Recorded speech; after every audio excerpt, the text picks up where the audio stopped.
Whether it's cars, comics, video games, or violins, there's a little geek in all of us. It's time to give your geek a voice. It's time for Geek Therapy. Here's your host, Johnny Hamburger.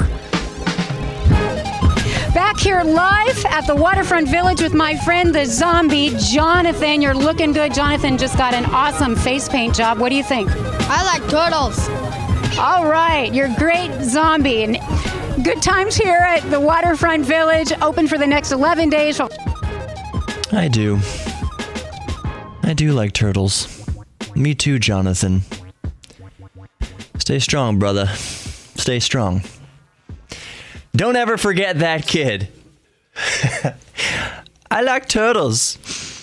The thing is, growing up, I did like turtles, and we actually had, me and my brothers had turtles as pets. We had a couple of box turtles. We probably had, I don't know, a handful through the years. Hold on, let me reach my coffee. That was in the 90s. And I believe since then, at least here in Texas and probably lots of other states, owning box turtles is illegal.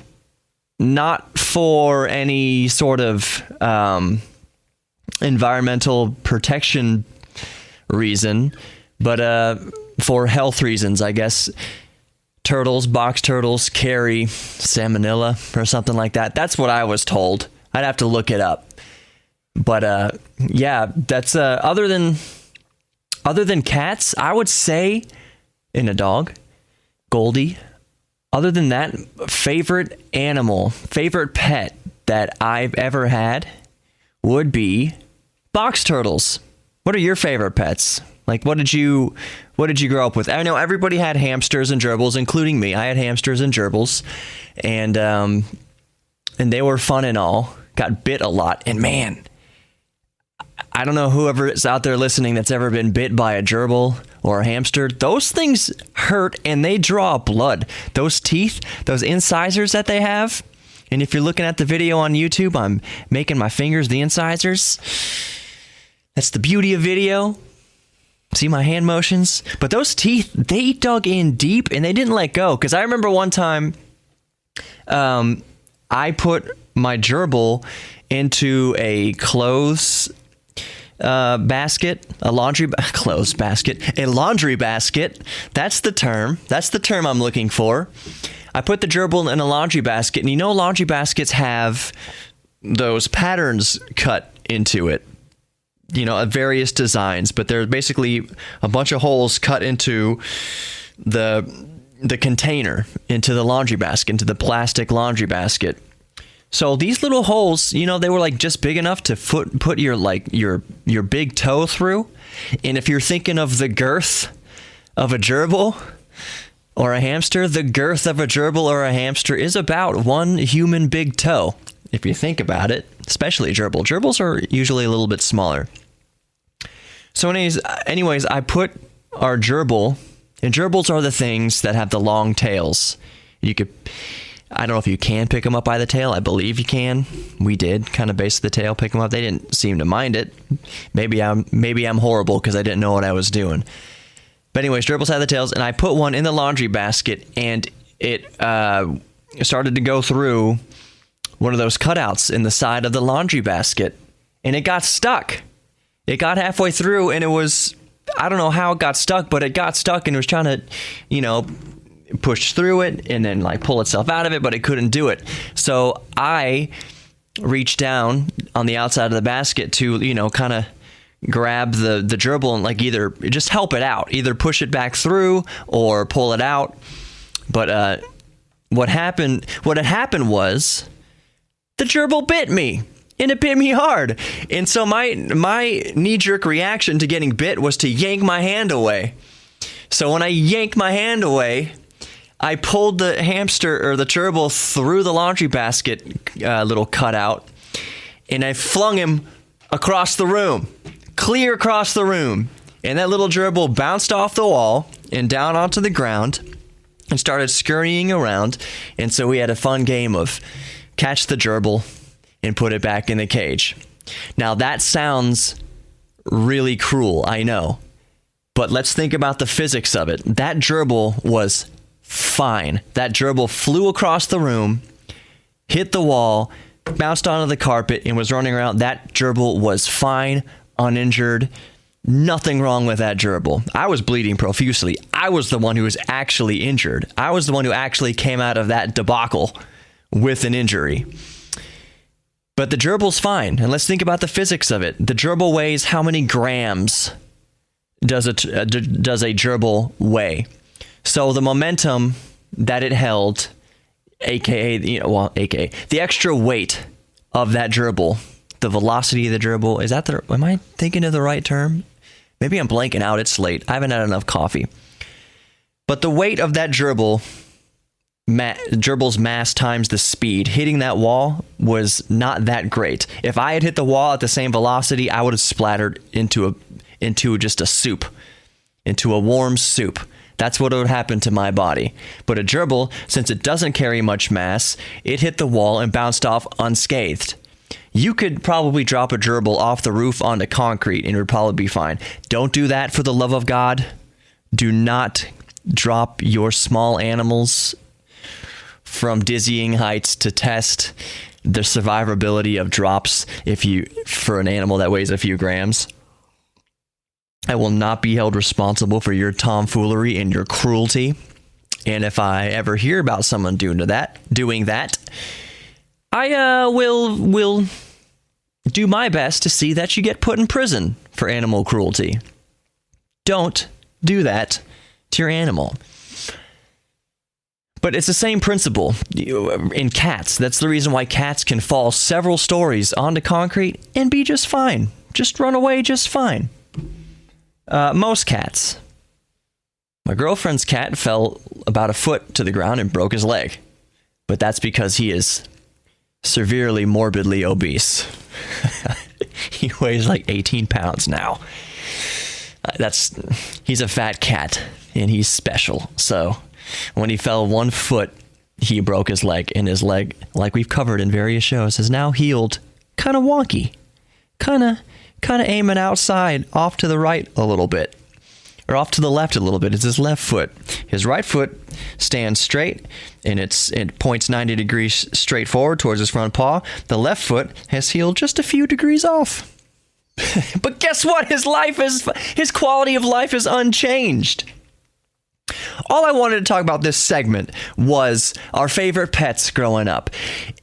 Not necessarily cats, not necessarily dogs, because those are the most popular pets, but maybe as geeks, we had a weird pet that was our favorite.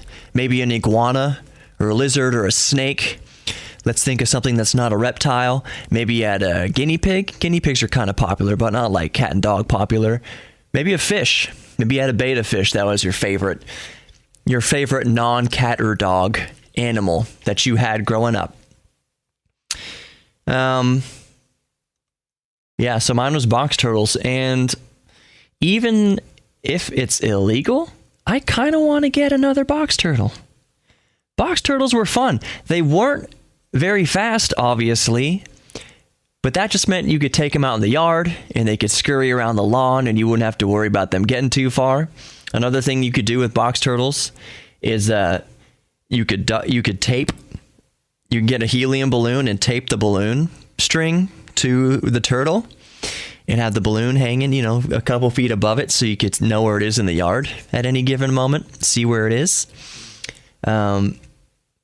And the way we used to keep our box turtles was we bought a kiddie pool, just a regular kiddie pool that you'd fill with water and put your kids in and they splash around and have a good time. But they made a good aquarium. I'm having a really hard time remembering words tonight. I do not know why. But terrarium, that's the word. A kiddie pool makes a very good terrarium for a box turtle because the sides of them are about, a foot high, 10 inches high, so the turtle can't climb over it. So what you do is you put the wood chips, the cedar chips around as the bedding, the base of the turtle's living arrangement. And we had Folgers coffee cans, the big Folgers cans, and fake logs because turtles like to crawl under things and hide and feel a sense of security. So we had the water in there, and turtles love to eat lettuce and carrots and different vegetables and fruits. And that's the other thing. Box turtles were super, super easy to take care of. They didn't need special food or any sort of special arrangement. They could live in basically anything. I mean, we used wood chips to soak up the urine and all that kind of stuff. But as far as food and diet, you didn't have to make any special sort of trips to the pet store or supermarket for food just for your turtles, just for your box turtles at least, because you could give them your leftover salad, maybe not with all the dressing and stuff on it, of course, but salad, like I said, tomatoes, carrots, just any sort of vegetable without any dressing. The turtle was so happy, would just chomp away at that. Yeah. So again, go to YouTube, Geek Therapy Radio on YouTube, to see me miming how a box turtle eats. It is a titillating video. Edge of the seat stuff, folks. I'm Johnny Hemberger, your mental curator for the evening. You are listening to Geek Therapy Radio. We've been talking about our favorite pets, our favorite non-conventional pets growing up. Be sure to go to Geek Therapy Radio on Facebook and like the page, Geek Therapy Radio on Instagram, and geektherapyradio.com. I don't pimp that enough, but geektherapyradio.com. And that basically covers all the social media bases. But it's really fun to go to YouTube and actually watch what I'm doing here behind the mic, so you can laugh at me, not with me. I'm not naive. I know you're laughing at me. But stick around. There's more Geek Therapy Radio to come. We're going to talk about some actual tech stuff, some actual geek things. A lot of stuff's going on this week. I'm very happy that my friends and family are safe after Harvey. So I'll touch on that for just a second right now. Very glad my friends and family are safe. I know a lot of us lost a lot of belongings, but things can be replaced.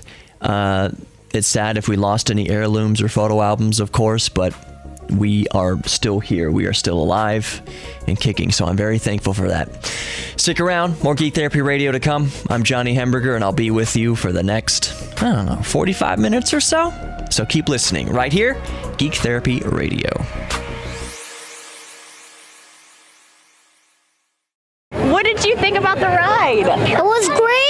And apparently, I've never been on live television before, but apparently sometimes I don't watch the news because I'm a kid, and apparently Grandpa just gives me a remote after we watch the Powerball. It's the Powerball. Tell me about the ride. What do you think about the ride? Well, it was great. Why? Because apparently you're spinning around, and apparently every time you get dizzy. Yeah. That's all you do is get dizzy. Is it fun? Yeah. And I've never ever been on live television. I never ever be on live television. Are you excited? Yeah, and apparently I already went down the super slide. When I went down the one, I was scared half to death. I just freak out. Okay. What I need his name. Hi, honey. Hold on. Yep. Hold on. I'm just gonna ask him. What's his name? Noah. What's your last name? Dick Ritter. How do you spell his last name? Ritter, Ritter. Okay. Where are you guys from? Wilkes-Barre. All right, buddy. All right. Apparently, this is Geek Therapy, and apparently, I'm Johnny Hemberger, your mental curator for this evening, and I hope I don't say apparently a million times. I don't know why I'm on this kick of old viral videos. Did you know, but the last segment, that I like turtles kid, that thing went viral 10 years ago. 10 years ago. That's how old that video is. These old viral videos keep popping up in my brain. And so I'm playing them for you guys to remind you about 10-year-old viral videos. Guess what has turned, it's 30. Street Fighter 2 is 30 years old. Actually, no. The Street Fighter franchise is 30 years old. Not Street Fighter 2, Street Fighter. I think the first one came out in 1987. That was probably why it's 30 years old. The first Street Fighter, which was terrible. I mean, I guess at the time, I don't remember seeing it in the arcades. It just wasn't that great of a game, I guess, but it kind of paved the way for fighters. Street Fighter 2 is what changed the game. Get it? Pun intended. Street Fighter 2 is what literally changed the game for fighting games.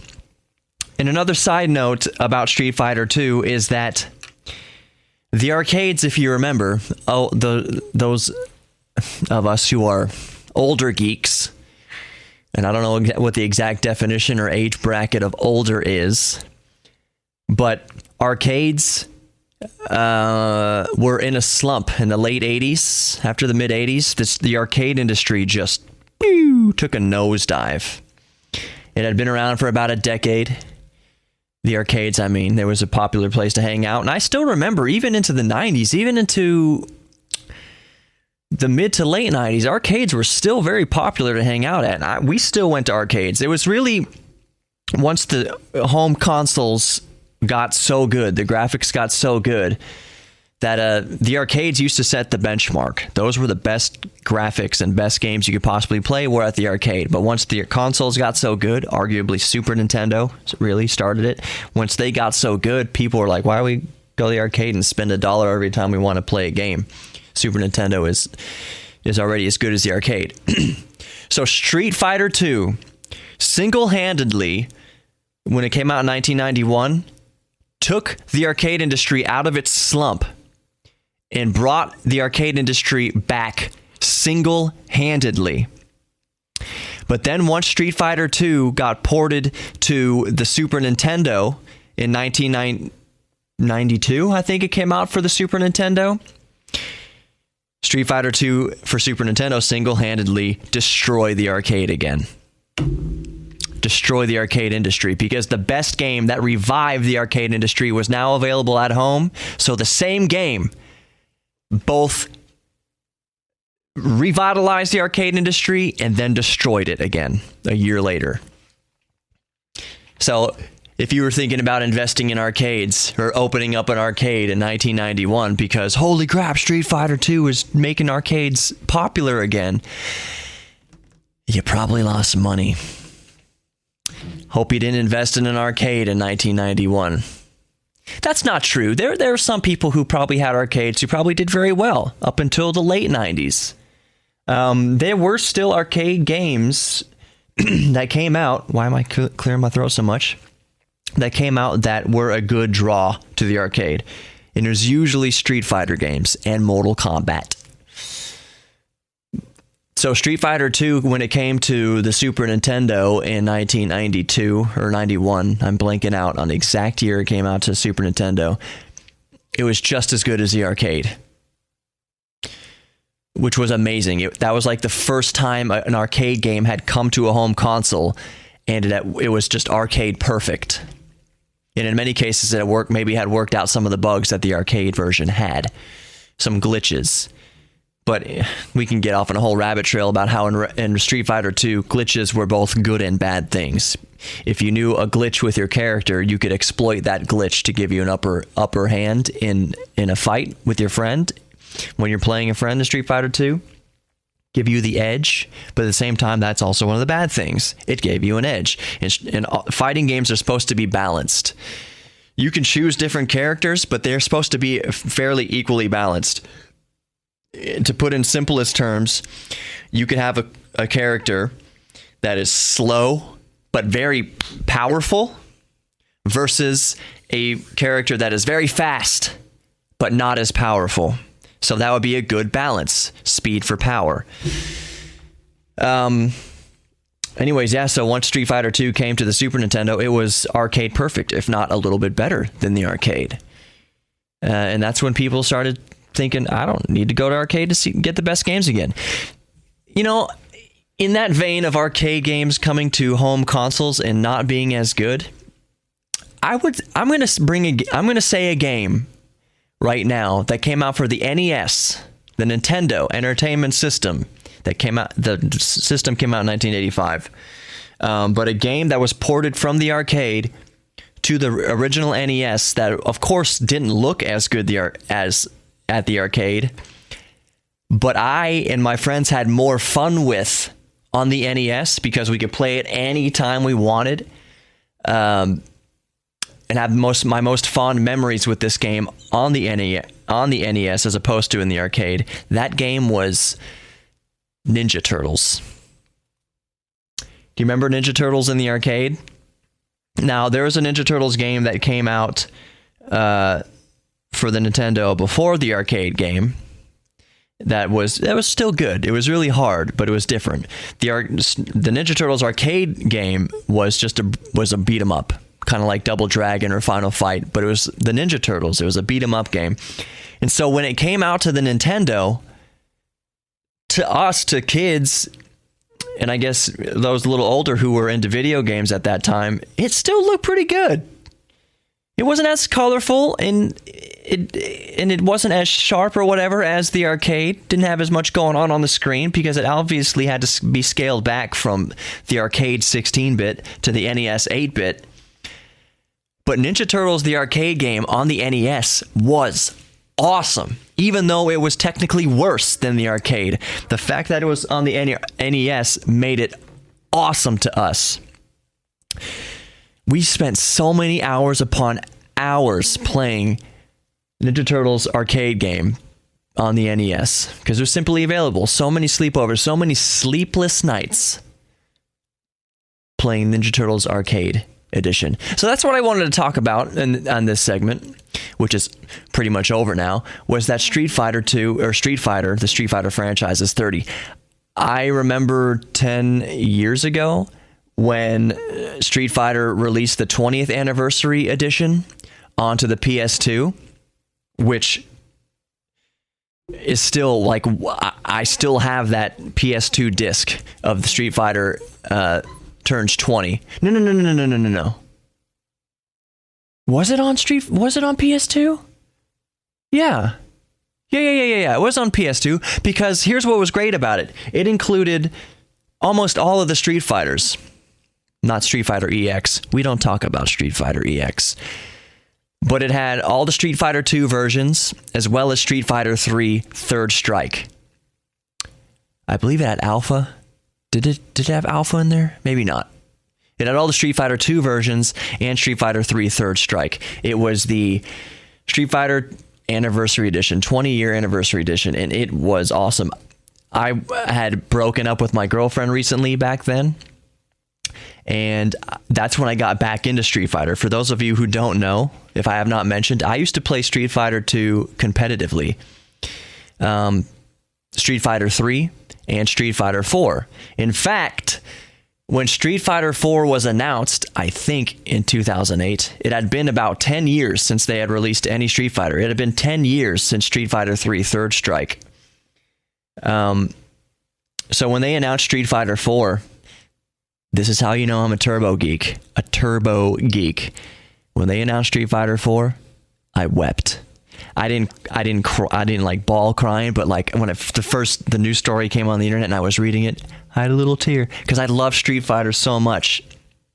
And again, remember, I had just gotten back into Street Fighter hardcore when I was single and living by myself up in the woodlands, and all I would do is go to work there at the Cheesecake Factory, and I'd come home and be all sad and mopey with a 6-pack of beer and Street Fighter 20th Anniversary Edition on my on the PS2, and I'd play.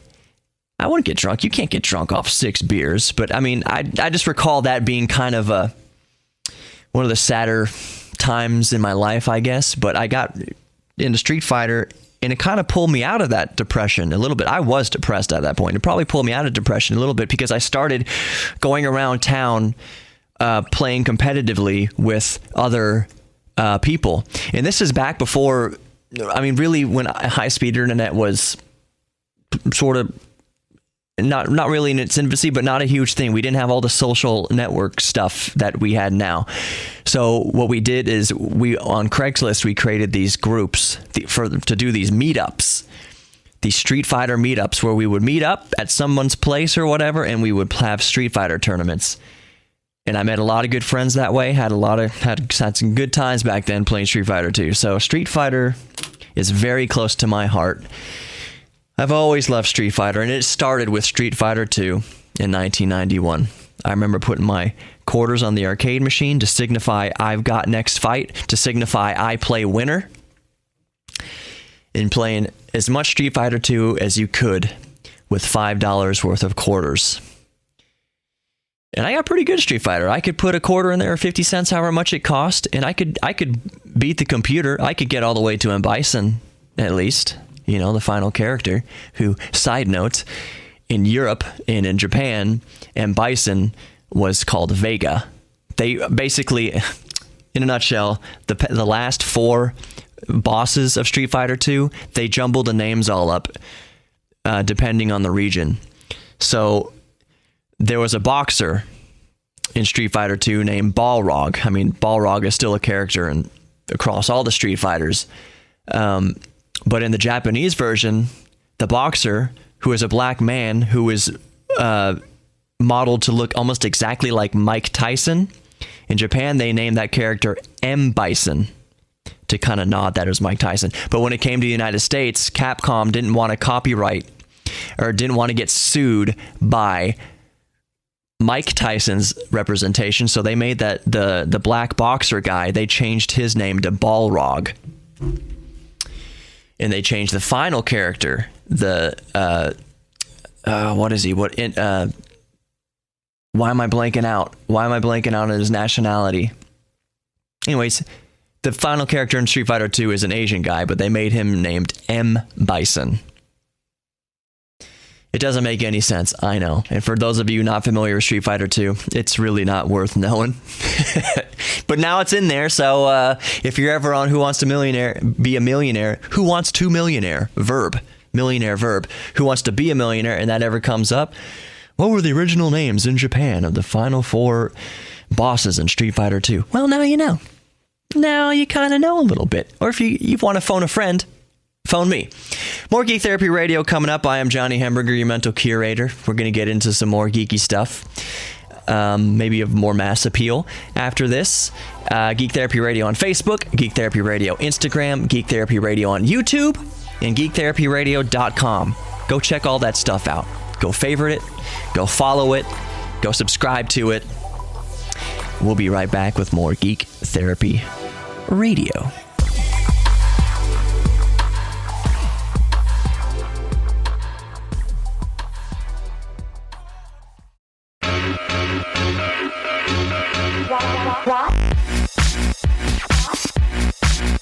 Welcome back to Geek Therapy Radio. You still got me, Johnny Hamburger, your mental curator for this evening, and hopefully many evenings as you've been listening to the show and falling in love with it and falling in love with me. Watch out, I'm taken, ladies, and some gentlemen, and some others. I don't know. That was a terrible way to start the segment. I'm Johnny Hamburger. You're listening to Geek Therapy Radio.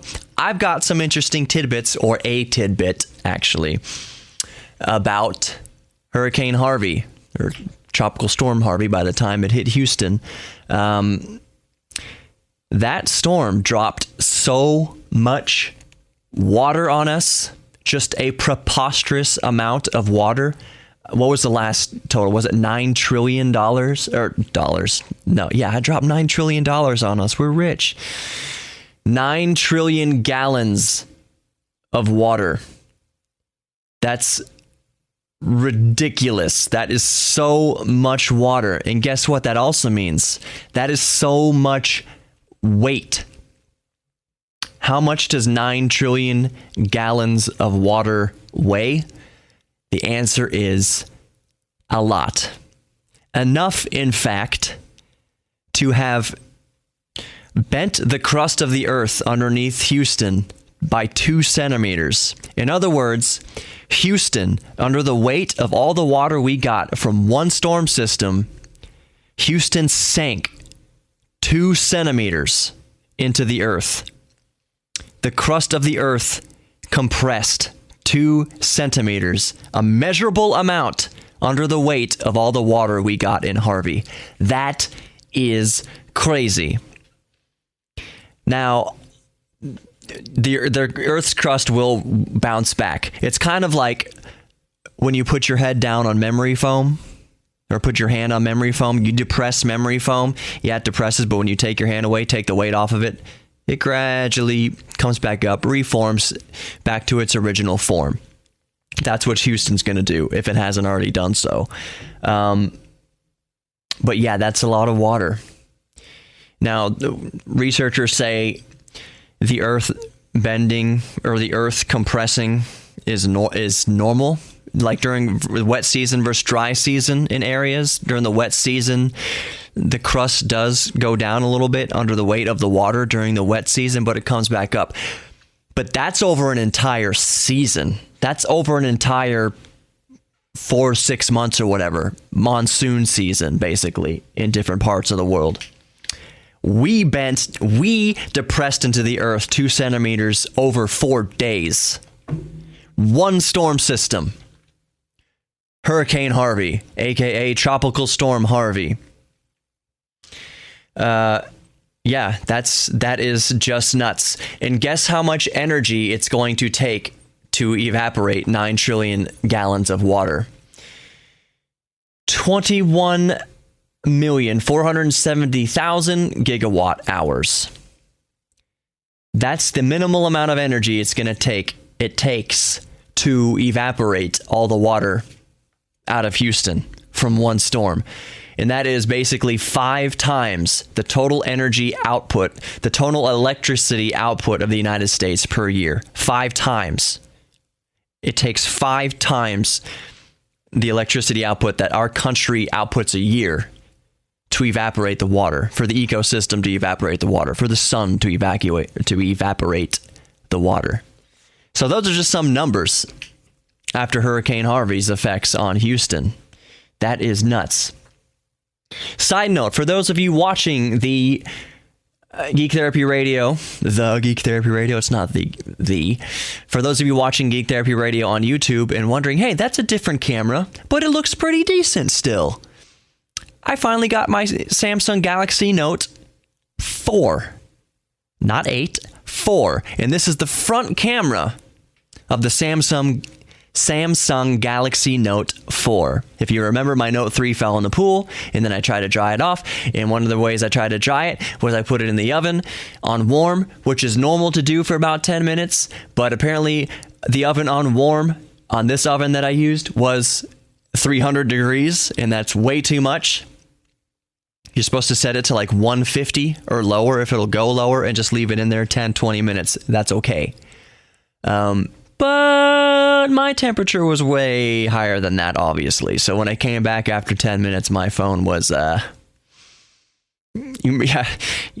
is that? What is that painting of the melted clocks? I'm blanking out on it, blanking out on the painter, on the artist, but that's basically what my phone looked like. Melted over the bars of the little toaster oven here at work. Now, for any coworkers listening, it didn't melt enough to drip or do anything like that. It just basically, the edges of the phone were kind of sagging around. There's no plastic or hazardous chemicals in the in our little toaster oven at work. I checked. I made sure. It's nothing. It's fine. This is a few weeks ago anyway, so sorry. Sorry about the plastic in your food. There's no plastic. For the love of God, there's no plastic in your food. There hasn't been. There won't. There will never, ever be plastic in your food. That was my fault. So anyways, yeah, Galaxy Note 4. This is the front camera. I'm using an app that I suggest anybody who takes a lot of photos with their phones check out, and that is called Open Camera. Just type into the Google Play Store Open Camera. I don't know if it's available on iOS. I don't know. But for Android, definitely Open Camera. It's completely free. There's no ads. It's just an open source camera app, and allows you to go in there and fiddle with all sorts of adjustments for your camera. Like, for instance, the video settings that I'm using for this video to record this Geek Therapy on this Note 4 is I have exposure lock turned on.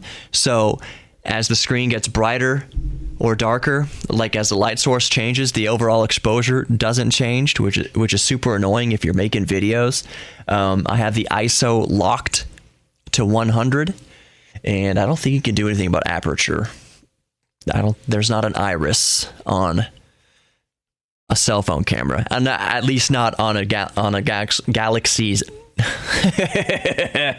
on a Galaxy Note 4's front camera. Probably not on the back either. Probably not a lot of smartphone cameras have an iris on it. And if you're watching YouTube, you can see I'm doing the iris with my hand. Either that or milking a cow. On to more nerd topics, more geek topics, more tech topics. How many of you know or remember or have memorized this is car news, what the Jaguar E-Type looks like? The answer is it's one of the most beautiful cars ever made. Just the shape of it, just as a thing to look at, as a car to look at, the Jaguar E-Type is arguably one of the best, if not the best looking car ever made. That's not even just my opinion. I don't even like Jaguars, but the E-Type is freaking gorgeous. And if I was loaded, I would buy an E-Type one day. Why am I talking about the Jaguar E-Type? Well, Jaguar has restored it, one of them, and given it an electric powertrain. They've converted it to an electric car, which is really neat. And it's kind of the way I feel about it is kind of a double-edged sword, if that's the right terminology to use, because on the one hand, it's really the idea of bringing old cars into the modern era is really cool. It's called a resto-mod. You restore the car, but you modify it. It's a modern resto mod. So what a common resto mod people do would be to take a ubiquitously available old Ford Mustang and take out the whatever was in it, the 429 engine. I don't know what was in an old Mustang, or take out the old garbage V6s that came on those old Mustangs and put in a modern Ford V8. And then put modern electronics inside of it, put modern like GPS and all that kind of stuff on the inside, seat warmers, all that kind of stuff. But on the outside, it looks like an old classic car. On the inside, it's got a modern engine putting out modern horsepower with modern fuel efficiency and modern EPA regulations. And the inside also has all sorts of modern electronics to kind of bring it up to date. But the exterior still looks like the classic car because it still is the bones of the classic car. And the reason why this kind of, I have mixed feelings about this is, if you're a purist, you do not want to molest an old classic car. And I would think, on the whole, in large, most of the time you would think for an E-Type, especially for a Jaguar E-Type, what is not so widely available as an old 72 Mustang. You wouldn't want to mess with an E-Type too much. So while I think it's really cool that they resto-modded it and made it an electric car, the purist inside of me is like, it cries a little bit. My heart breaks a little bit that they took a classic E-Type and instead of restoring it to its glory, they put an electric motor in it. The geek in me says that's really cool, and I do think it's really cool. The classic car lover in me kind of winces a little bit, and I hope that doesn't really catch on. Not that it would catch on in large part. I love old Beetles, old Bugs. I've had a 69 and a 74. Do whatever the heck you want with an old Beetle. People have been doing whatever they want to an old Beetle, making Baja Bugs. That's the most popular modification. Making them off-road vehicles, souping up the engine a little bit. Do whatever you want to an old Bug, because there are millions upon millions of old Beetles. The last old bug stopped being produced in 2004 in Mexico. They even gave the Pope one of the last ones to ever roll off the assembly line at Volkswagen in Mexico. So those old Beetles were made from the 30s, 1930s to 2004. That's how long they made that body style. That's how long they made that bug.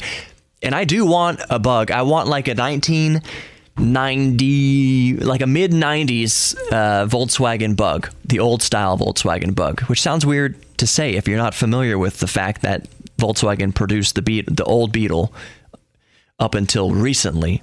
Well, I say recently, it's 12 years, 13 years ago. Anyways, why I'm saying this, why I'm saying I would want a mid-late 90s old-style Volkswagen Beetle from Mexico is that they had fuel injection.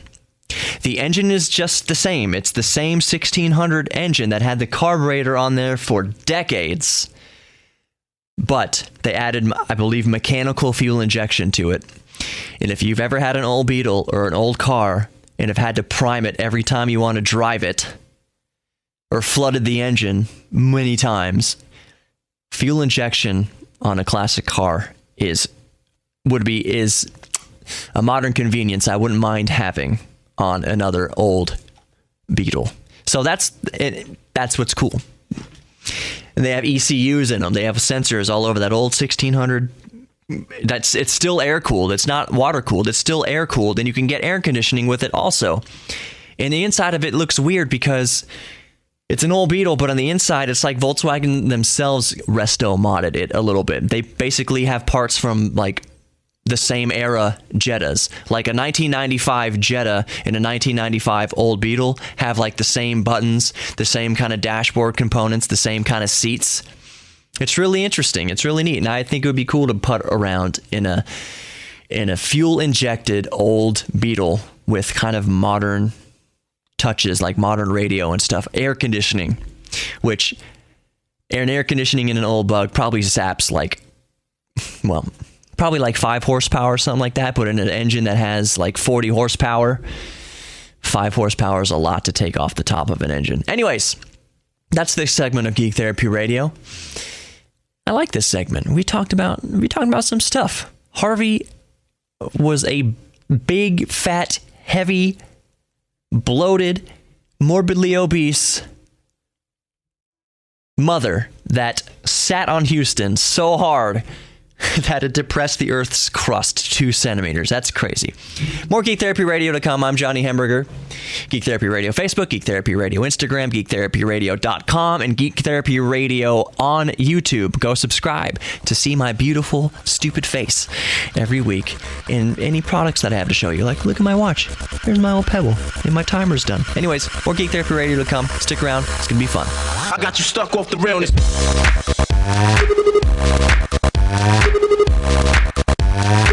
We be the infamous. We be the infamous.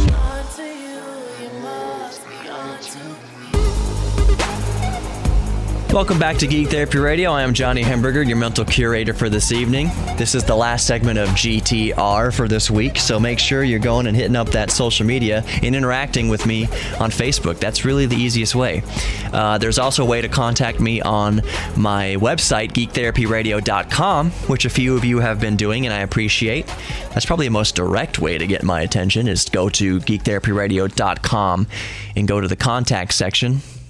I'll see the stuff, and I will talk to you, and we'll get into it. I had a listener email me a few weeks ago saying that his son just got a newfangled camera, and they were going to make a horror movie about Bigfoot, and they wanted Geek Therapy Radio T-shirts to wear for one of the characters to wear in their movie, which I thought was really cool, and it reminded me I need to get on making Geek Therapy Radio T-shirts and mugs and bumper stickers and other things to promote this show. It's a very new show. It's a very recent show. I started in March or April, so just this spring, just before the summer. And so far, it's going so good. I've got a new sponsor coming on board, so stick around probably next week, and I'll start telling you about that sponsor, because he has something really cool that I think all of you will really want, and I can't wait to get one, because it's just something to geek out about. I had one before in the past, and This guy sells them now, and I'm going to get to, I'll give a hint, ride one around, and I'm super duper stoked that I'm going to be able to take this sponsor on because it's a match made in geek heaven. This is going to be a short segment. I've already chewed up a little bit of time, so I'll just get right into it. The Boston Red Sox, my favorite baseball team, because of my dad mostly. The Boston Red Sox have been accused of using Apple Watches to steal signs from the catcher, from the opposing team catcher. So basically what that means is you have a Red Sox, a runner on second base who can have a clear line of sight to the signs, that the catcher is sending to the pitcher, what kind of ball to throw, location, kind of whatever's going on, whatever signs the catcher is giving to the pitcher. And you can best see those signs because the catcher usually hides it right in the bed of his crotch, so that runners on second can't see him, runners on third can't see him, runners on first can't see him. But if you're on second base, you got a clear shot to see the signals. You can better read the signals of what the catcher is sending to the pitcher. So players have been using Apple Watches to communicate with the dugout to tell them, hey, what pitch is coming up. So I guess they can tap their watch, or I don't know what app they're using or how they're exactly doing it, but it's not far-fetched to know that they are doing it. And it's probably not just the Red Sox. They're just the ones that are getting caught. It's just in that vein, cheating in baseball, it's not even, well, it is cheating, but baseball is so loose like that. And teams have been trying to get the edge and try to peek at and figure out the hand signals of the other team for years. Since baseball was created, baseball players and baseball teams have been trying to learn the other team's signals and have done so with success. So the fact that now we're using modern technology to read the signs of the other team is not far-fetched to me. It's not even crazy to me. It's just the natural evolution of the game. And if you don't think they're doing similar things in other sports, you are sadly mistaken. So, yes, the Red Sox are getting caught red-handed using Apple Watches to steal signs from the other team's pitcher and catcher. But is anyone shocked? Like, you can't, and it's not just me being a Red Sox fanboy, like, you can't blame the Red Sox for doing what they did, because every team does that. Every team tries to steal the signs from the other team. Since baseball was created in the late 1800s, and since every sport has been created, you're trying to steal signals from the other team to figure out what the other team's doing. So you can blame the Red Sox for doing what they're doing, but you can't at the same time. Because if you think they're the only ones using technology to steal signs from the other team, you are mistaken. Especially those bum Yankees. Anyways, that's all we got for Geek Therapy Radio this week. I've been Johnny Hamburger. I still am Johnny Hamburger, and I will still continue to be Johnny Hamburger after this radio show is done. So, again, I can't stress enough, Geek Therapy Radio on Facebook. It's so simple just to go like the page. Geek Therapy Radio on Facebook. Just hit the like, and then you'll be abreast of each new podcast. And speaking of podcasts, you can get the podcast on iHeartRadio. Just download the iHeartRadio app and start typing in Geek Ther, and it will pop up. Geek Therapy Radio will pop up. And so subscribe to the podcast, and you'll get all the podcasts immediately as I upload them. And a little behind the scenes look, I upload the podcasts usually before the show airs Sundays at 12:06 here on KPRC. I upload the podcast usually Friday nights, so you usually get the show a little bit early. The same goes with YouTube. I upload the YouTube on Friday or Saturday nights. So Geek Therapy Radio podcast on iTunes, and it's also on Spreaker and the iHeartRadio app. But honestly, the iHeartRadio app is the easiest way to do it. Unless you have an iOS device or you have iTunes, just subscribe there to Geek Therapy Radio on iTunes and get all the podcasts. So go to Geek Therapy Radio also on YouTube to get the videos, because it's just the same show. I just have a camera on me so you can see what I'm doing. Yeah, Geek Therapy Radio Facebook, Geek Therapy Radio Instagram, and geektherapyradio.com. Go check out the website. It's very basic, but it keeps you current on what's going on with Geek Therapy Radio. Love each other, especially now. And you know what? I don't even have to say so much of this, because Houston has been showing that love to each other this week. I'm so proud of my city and how it's responded to this disaster. We started helping each other while this rain was still falling. In the heat of the storm, we were still helping each other. So I'm very proud of my city, and I love you, geeks, for being so open to your neighbor. Thank you. Continue to do so, and I'll love you forever for it. Thank you so much. I'm Johnny Hamburger. Thank you for listening to Geek Therapy Radio, and we'll see you next week.